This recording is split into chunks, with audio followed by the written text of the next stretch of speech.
Saviez-vous que 8 femmes sur 10 se préoccupent de la santé de leurs proches avant la leur? Qu'en France, plus de 60% des personnes qui tardent ou renoncent à se soigner sont des femmes? Et que dans le monde, elles ne représentent qu'un tiers des sujets de recherche clinique.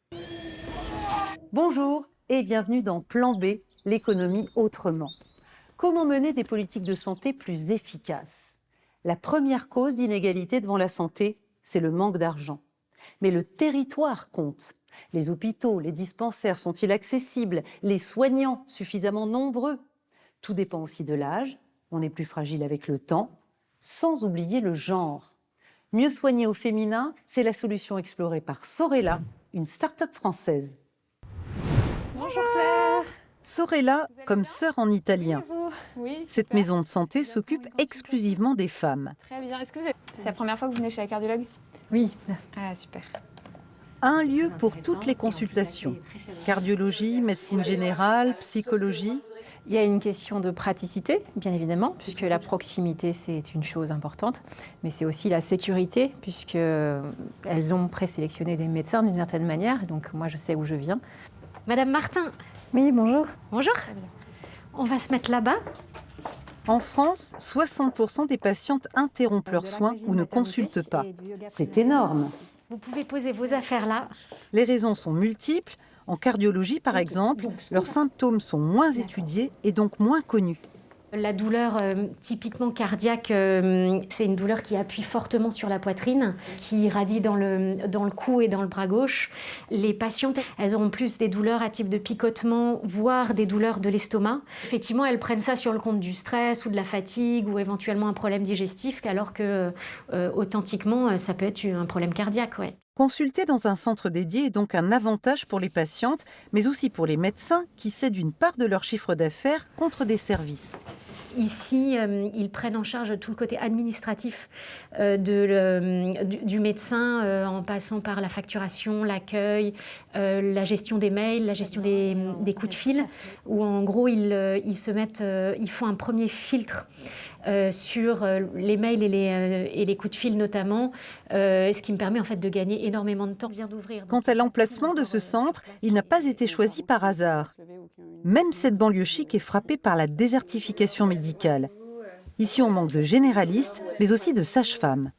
Il y avait 6 sages-femmes installées à Issy-les-Moulineaux avant que Sorella s'installe. On les a rencontrées toutes, elles sont toutes débordées. En Ile-de-France, en moyenne, on a 2,1 sages-femmes pour 10 000 habitants. Et à Issy-les-Moulineaux, c'est 1,7.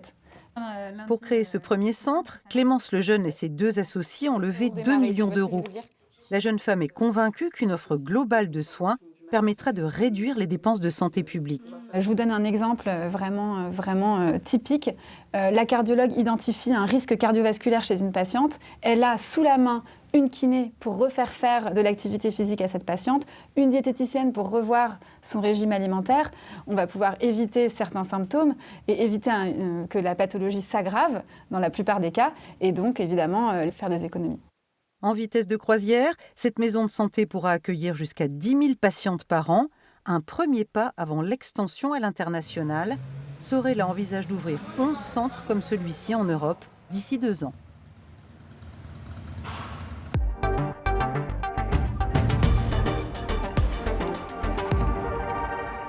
Un parcours de santé genré, est-ce pertinent? C'est pertinent sur le plan économique, d'abord parce que, bien sûr, il y a des différences en termes de besoins de santé des femmes et des hommes, bien sûr, si on pense à tous les besoins gynécologiques, mais aussi parce qu'à l'ère actuelle, le système de santé ne tient pas suffisamment en compte les différences de genre. Il y a des symptômes différents, on le sait, c'est bien connu, quand on prend des manifestations de l'AVC ou aussi s'il y a un infarctus. Le problème, c'est que la formation qu'on a actuelle est basée sur une reconnaissance des symptômes qui sont plus fréquents effectivement chez les hommes que chez les femmes. Il y a un problème lié aussi à la recherche, donc les études qu'on a faites, on pense aussi aux essais cliniques.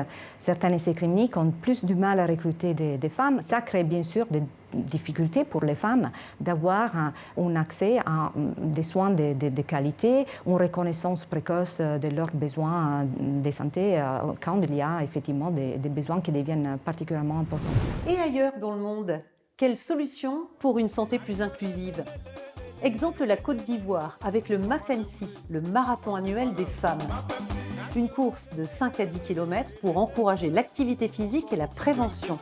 Public et participantes peuvent se faire dépister gratuitement ou se renseigner à bord de camions médicalisés. Car le continent africain s'urbanise, la pollution, la sédentarité, les aliments industriels s'ajoutent au tabac et à l'alcool. Résultat, l'hypertension, les accidents cardiovasculaires, les cancers ou le diabète progressent à grandes enjambées, comme c'est déjà le cas en Europe et aux États-Unis.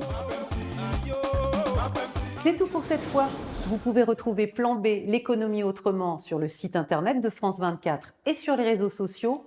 Portez-vous bien!